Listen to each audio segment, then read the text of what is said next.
Hello everyone, welcome to Thanks Academy. Friends, कैसे हैं आप लोग? उम्मीद करता हूँ आप अच्छे होंगे। तो फ्रेंड्स देखिए, ये हमारा चैप्टर टू है हमारा ये बहुपद। ठीक है ना। बहुपद जो हमारा चैप्टर 2 है ना, पोलिनोमियल, उसमें हम आपको क्या कराने वाले हैं, इसका रैपिड रिवीजन कराने वाले हैं। सबसे पहले समझ लो रैपिड रिवीजन कैसा होगा। इसमें मैं जल्दी जल्दी आपके एग्जाम के हिसाब से थ्योरी बताऊंगा। ठीक है ना। फिर उसके जो 1 नंबर में क्वेश्चन आए हैं वो बताऊंगा, फिर क्वेश्चन नंबर 2 बताऊंगा, फिर मतलब जो क्वेश्चन नंबर 1 मार्क्स के, 2 मार्क्स के और 4 मार्क्स के और 5 मार्क्स के। ठीक है ना। इस चैप्टर में से लगभग 1 से 2 नंबर का आ रहा है, 2-3 साल से। 2-3 साल से 1 से 2 नंबर का आता है, उससे ज्यादा नहीं आता। लेकिन इस चैप्टर का यूज जो 2-3 चैप्टर है, 2-3 क्या मैक्सिमम ज्यादा जो चैप्टर है उनमें होता है यूज इसका। इस चैप्टर से 1 या 2 नंबर का ही आता है, उससे ज्यादा नहीं आता। ठीक है। लेकिन इसका यूज और सारे चैप्टरों में यूज होता है इसका, इसलिए ये इंपॉर्टेंट है। इसे अच्छे से पढ़ लो। रैपिड रिवीजन है, नोट कुछ नहीं करना। पीडीएफ डिस्क्रिप्शन में लिंक होगा, वहां पे आपको मिल जाएगी इस बोर्ड की पीडीएफ जो मैं पढ़ाऊंगा। ठीक है ना। फिर इसके मैं क्वेश्चन कराऊंगा 1 नंबर के, 2 नंबर के। अभी के लिए क्या है, इसमें मैं थ्योरी बताऊंगा। रैपिड रिवीजन देखियो कितना अच्छे से बताऊंगा। ठीक है ना। चलो चलते हैं। ये हमारी क्लास नंबर 1 है, इसकी रैपिड रिवीजन की क्लास नंबर 1 है। फिर उसके क्वेश्चन आंसर आपको पीवाईक्यूज में कराऊंगा। ठीक है। ठीक है ना। तो देखिए, देखो क्या है। कहाँ गया, देखो ये हो गया हमारा ये। अब बात करते हैं हम पोलिनोमियल्स में जो हमारा क्या है, जो हमारा बीजीय डेफिनेशन है इसकी। बीजीय बीजीय गुणक किसे बोलते हैं? बीजीय व्यंजक। बीजीय व्यंजक समझ लो, जो हमारे चर और अचर पद होते हैं ना, चर और जो अचर पद होंगे उन्हें क्या बोल देंगे, उनके बीच में अगर घटा जोड़ गुना भाग कुछ भी लगा दें तो उसे क्या बोलते हैं हम? बीजीय व्यंजक। जैसे गुणा भाग कुछ भी कर देना बीजीय व्यंजक। भाई चर क्या होते हैं हमारे? जो जितनी भी संख्या होती है उन्हें चर बोलते हैं, जो संख्या होगी। और अचर पद क्या होंगे, सॉरी, जो हमारे चर पद होते हैं वो एबीसीडी के अक्षर होते हैं, एक्स वाई जेड वाई जे इस टाइप के। और जो अचर पद होंगे वे संख्याएं होती है। ठीक है ना। तो संख्याओं के बीच गुणा भाग कर दे अगर हम कुछ भी, तो वो हमारा क्या बन जाता है? वो बन जाता है बीजीय व्यंजक। ठीक है ना। बीजीय व्यंजक समझ में आया। फिर बात करते हैं बहुपद की, जो हमारा चैप्टर का नाम है बहुपद। बहुपद किसे बोलते हैं? बीजीय व्यंजक किसे बोल लेंगे, यानी कि बहुपद किसे बोल लेंगे? बहुपद जो चर राशि का घातांक धनात्मक हो, यानी कि x की पावर या y की पावर कुछ भी हो, x की या y की पावर कुछ भी हो, हमेशा पॉजिटिव होनी चाहिए। नंबर एक शर्त होगी। ठीक है। पदों की निश्चित संख्या होनी चाहिए। पद कैसे? x+y+3 ऐसे, मतलब निश्चित होनी चाहिए। एक है तो एक, दो है तो दो, निश्चित पद होने चाहिए। और हमेशा जो बहुपद होगा वो किसका गुणांक होना चाहिए? वास्तविक संख्या का। वास्तविक संख्या का देखो यहाँ पे एग्जांपल में देख सकते हो तुम, x की पावर है, ठीक है ना, निश्चित धनात्मक है, और दो पद है इसमें, तो दो क्राइटेरिया फुलफिल कर रहा है। और नंबर नंबर क्या? वास्तविक संख्या से गुणा हो रखी है। वास्तविक संख्या से गुणा हो रखी है, तो तू से क्या बोल देंगे हम? उसे बोल देंगे बहुपद। लेकिन जैसे एग्जाम्पल ये हो गया अपना, इसमें क्या है, ये अपोन में अगर हम इसे सरल करके लिखेंगे तो x माइनस एक्स की पावर -2, जो कि पावर माइनस में आ गई, इसलिए ये बहुपद नहीं होगा। ठीक है ना। तो प्रत्येक बीजीय व्यंजक बहुपद नहीं हो सकता, जबकि बहुपद एक बीजीय व्यंजक है। यानी कि बीजीय व्यंजक, ये बीजीय व्यंजक हो सकते हैं सारे, लेकिन बहुपद नहीं हो सकते। लेकिन जो सारे बहुपद होंगे वे कैसे होंगे? बीजीय व्यंजक। ये बहुपद की हमने डेफिनेशन आपको बताई शॉर्ट तरीके से। ठीक है ना। चलिए फिर बात करते हैं बहुपद। बहुपद की फॉर्म कैसी होगी?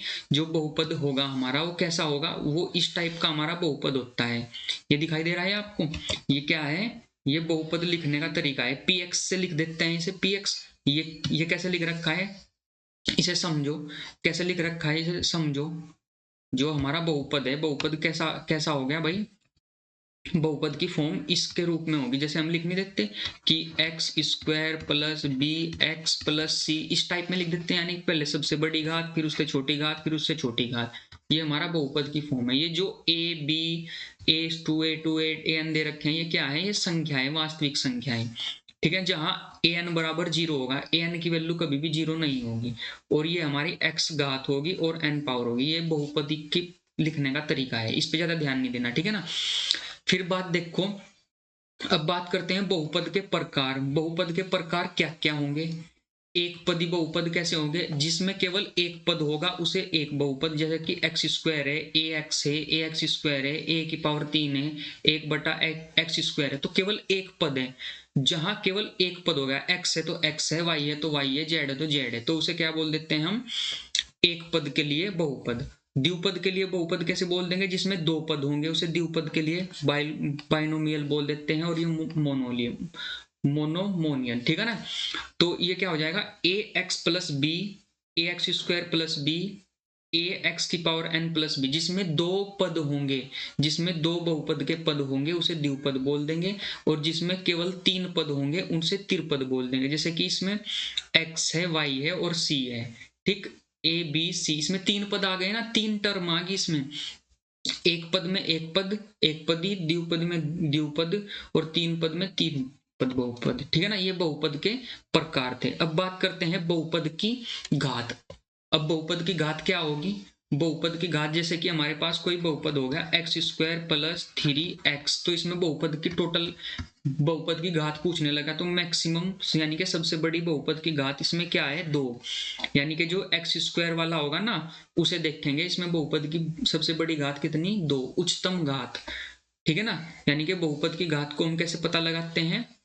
जो कोई भी होगा ना उसकी जो सबसे बड़ी पावर होगी बहुपद की, उसे ही बहुपद की घात बोल देते हैं। जैसे कि ये हमारा एग्जाम्पल हो गया, इसे देखो, ये हो गया एक्स स्क्वायर प्लस 4x की power 3, x square plus 3x, तो इसमें सबसे बड़ी घात क्या होगी? सबसे बड़ी घात 5 होगी, तो इसका आंसर क्या होगा? 5। अभी इतना समझो, ठीक है ना।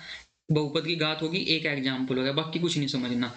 फिर यहाँ पे देखो, ध्यान दो, यहाँ पे देखो, फिर इसमें क्या है? रेखिक बहुपद। रेखिक बहुपद किसे बोलते हैं? रेखिक बहुपद उसे बोल लेंगे जिसमें केवल बहुपद की एक घात होगी। जैसे कि एग्जाम्पल ये देखो, 2x-3, एक घात है केवल x की, ये भी एक घात वाला है, ये भी एक घात वाला है, ये भी एक घात, जिसमें पद की केवल एक घात हो उसे रेखिक बहुपद बोल देते हैं, यानी कि लीनियर पोलिनोमियल। और जिसमें बहुपद की दो घात होगी उसे क्या बोल देते हैं? द्विघात। और जिसमें बहुपद की तीन घात होगी तो उसे त्रिघात। आसान है ना। एक घात वाले को रेखिक बहुपद, दो घात वाले को द्विपद, और तीन घात वाले को तीन पद। ये थे घात के हिसाब से। अगर घात के हिसाब से बहुपद को देखा जाए, वो था पद के हिसाब से, एक पद है तो एक पद, द्विपद है तो द्विपद, तीन पद है तो तीन पद। और घात के हिसाब से एक घातीय, द्विघातीय और त्रिघातीय। समझ में आया ना। ये थे घात के अकॉर्डिंग। अब बात करते हैं बहुपद। तुमने पढ़ा होगा कि बहुपद के शून्यक क्या होते हैं, कैसे निकालते हैं बहुपद के शून्यक। शून्यक, अगर हमारे पास कोई ये बहुपद है, ए एक्स स्क्वायर, ये बहुपद है, ठीक है, तो हमें कैसे पता लगेगा ये इसका शून्यक है? कोई भी मान उसका शून्यक होगा या नहीं होगा? अगर हम किसी भी बहुपद में कोई भी, मतलब अगर हम, जो हमें कोई भी वैल्यू दी गई है, अगर उसे रख के पूरा बहुपद क्या हो रहा है? शून्य हो रहा है, तो उसका क्या कहलाता है? बहुपद। देखो, यदि पी एक्स एक्स स्क्वायर का बहुपद है, के वास्तविक संख्या होगी, तो एक्स को के का प्रतिस्थापन करने पर पी एक्स का मान आएगा, ठीक है ना। इसे के से निरूपित करते हैं, ठीक है ना। तो ये बहुपद के क्या निकल जाते हैं? शून्यक निकल जाते हैं, इस टाइप से, ठीक है ना। जैसे कि हमने, ये हो गया हमारे पास, ये बहुपद हो गया, और अगर हम p की वैल्यू 1 रख के, ये टोटल क्या आ रहा है? 0 आ रहा है, तो 1 क्या आ जाएगा? इसका शून्य का आ जाएगा। जैसे ये बहुपद है ना, ये वाला बहुपद, ये बहुपद हो गया, ठीक है। इसमें अगर हम x बराबर 1 रख दे, पूरे सवाल में अगर x बराबर 1 रख के पूरा सवाल 0 हो रहा है ना, पूरा सवाल 0 हो जाएगा, तो हमारा कहने का मतलब ये होगा कि जो ये बहुपद है ना, बहुपद, इस बहुपद का शून्यक ये होगा 1, x बराबर 1। कोई भी वैल्यू पुट करके अगर 0 आ रहा ना, पूरा सवाल 0 हो रहा, तो यानी कि वो उसका शून्यक है, अन्यथा नहीं है। समझ में आया ना। कोई भी सवाल दे दिया, यानी कि बहुपद दे दिया, उस बहुपद में हम कोई भी वैल्यू पुट करके देख रहे हैं, 0 रख के देख रहे हैं तो 1 रख के देख रहे हैं, या 2 रख के देख रहे हैं, ठीक है। अगर रख के 0 आ रहा है, पूरा सवाल 0 हो गया, तो उसका बहुपद यानी कि उसका शून्यक यानी गुणनखंड होगा 0 जो होगा, वरना नहीं होने का। जैसे इसमें हमने बहुपद में रख के ये देखा तो ये बहुपद नहीं है, इसमें रख के देखा ये भी बहुपद नहीं है, इसमें रख के देखा ये भी बहुपद नहीं है, ठीक है ना। और किसी भी ये डेफिनेशन दे रखी है, किसी पी एक्स के लिए अगर पी के बराबर 0 होगा तो के उसका क्या कहलाता है, उसका बहुपद कहलाता है। ये डेफिनेशन यहाँ पे दे रखी है, ठीक है ना, इतना समझ में आया। नेक्स्ट देखो, शून्यक बहुपद किसे बोलते हैं, शून्यक बहुपद, शून्यक बहुपद अगर सभी पद होंगे तो उसके अगर गुणांक 0 है ना तो शून्य बहुपद कहलाता है, ठीक है ना। इसे छोड़ दो शून्यक बहुपद को। अब देखो इसमें आरोही बहुपद के मानक रूप आरोही क्रम या अवरोही क्रम में लिखे जाते हैं। आरोही क्रम कैसे, आरोही क्रम हो जाएगा हमारा बढ़ता क्रम, आरोही क्रम हो जाएगा बढ़ता क्रम, और अवरोही क्रम हो जाता है हमारा घटता क्रम।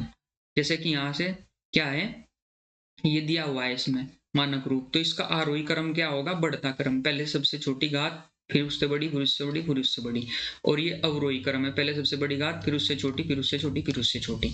तो ये आरोही क्रम हो गया, ये आरोही क्रम हो गया, नीचे वाला अवरोही क्रम हो गया। मतलब क्रम में लिखते हैं सवाल को हम ज्यादातर, किस में लिखते हैं, अवरोही क्रम में, ज्यादातर सवाल को हम अवरोही क्रम में लिखते हैं बहुपद को, ठीक है ना। अब बात करते हैं हम इसके बहुपद के शून्यक कैसे निकाल लेंगे, और उनके बीच जो गुणांक होते हैं, गुणांक जैसे कि 2x का, इसका x का गुणांक क्या है, 2। गुणांक का मतलब होता है जिसमें गुणा कर रखी हो, जिसमें गुणा हो रखी हो, ठीक है ना। जैसे कि कोई भी बहुपद हो गया हमारे पास, ये बहुपद हो गया, ठीक है, ये हमारे पास क्या हो गया, ये बहुपद हो गया, ठीक है ना, ये क्या हो गया, बहुपद। तो इसका शून्यक यदि अल्फा है, अल्फा इसका शून्यक होगा, ठीक है ना, तो अल्फा इसका शून्यक होगा। तो अल्फा निकालने का एक तरीका है कि अल्फा बराबर माइनस बी अपॉन ए, माइनस बी अपॉन ए, बी की वैल्यू लिख दो ऊपर से उठा के, अपॉन में ए लिख दो, फिर बराबर माइनस अचर पद, जो अचर पद होगा वही होगा, और x का गुणांक क्या होगा, x का गुणांक a होगा। ये दोनों भाषा में लिख के दिखा रखा है यहाँ पे, ठीक है ना, ठीक है ना। अल्फा ये हो जाएगा इसका संबंध। फिर अगर द्विघात वाला हो, ये तो एक घात वाले के लिए था, अगर द्विघात का बहुपद होगा, द्विघात का बहुपद के लिए हम क्या देखेंगे, ये हमारा बहुपद होगा द्विघात के लिए, इसमें कैसे निकाल लेंगे, द्विघात का बहुपद होगा, इसके 2 शून्यक होंगे, हाँ, एक घात का केवल एक शून्यक होता है, और 2 घात वाले के लिए 2 शून्यक होंगे। एक घात का एक शून्यक, ये जो द्विघात का है ना, तो इसके शून्यक 2 होंगे, यानी कि 2 गुणनखंड आएंगे, ऊपरले वाले के एक गुणनखंड, इसे 2 गुणनखंड, गुणनखंड भी बोल देते हैं ना, टुकड़े। तो एक्स स्क्वायर है, x square plus b x plus c है, तो 2 गुणनखंड है ना इसके, तो 2 गुणनखंड होंगे। तो क्या कैसे करेंगे इसे हम, अल्फा प्लस बीटा हो गया, अल्फा प्लस बीटा, शून्यकों का योग, ये हो गया शून्यकों का योग। तो शून्यकों का योग कैसे निकाल लेंगे, ये सवाल आता है, शून्यकों का योग अल्फा प्लस बीटा लिख देते हैं, और फिर कैसे लिख देंगे, x का गुणांक कहाँ से उठाया, ये b ऊपर आ जाएगा, और प्लस नीचे क्या आ जाएगा, एक्स स्क्वायर का गुणांक, यानी कि माइनस बी अपॉन ए, अल्फा प्लस बीटा हो जाएगा माइनस बी अपॉन ए, एक्स का गुणांक अपॉन एक्स स्क्वायर का गुणांक, ठीक है ना। फिर शून्यकों का गुणनफल, शून्यकों का गुणनफल अल्फा बीटा हो जाएगा, ये हो जाएगा अचर पद, लिख दो उठा के c, और एक्स स्क्वायर का गुणांक हमेशा नीचे आएगा। तिरघात के लिए इसमें आता नहीं है, मैं तिरघात के लिए तुम्हें बता भी नहीं रहा, तिरघात के लिए सवाल बहुत ही रह रहे, आता नहीं, तो तिरघात का तुम रहने दो, समझना चाहते हो समझ लो। शून्यकों का योग अगर तुम्हें देखना है तो तीनों को जोड़ दो, alpha plus beta plus gamma, और b अपॉन ए कर दो, b अपॉन क्या है, एक्स स्क्वायर का गुणांक हो जाएगा, और a हो जाएगा, फिर ये alpha plus beta plus gamma ये हो जाएगा, c अपॉन ए हो जाएगा, और इसका गुणनफल हो जाएगा ये। ठीक है, अब हम करेंगे इन सवालों पे क्वेश्चन जो PYQ में आए हुए हैं, 1 नंबर के, 2 नंबर के, 5 नंबर के, इन पे मैं PYQ के क्वेश्चन कराऊंगा, ठीक है फ्रेंड्स। तो देखिए PYQ के क्वेश्चन कैसे करते हैं नेक्स्ट वीडियो में। जय हिंद, जय भारत। चैनल को लाइक करें, शेयर करें, सब्सक्राइब करें।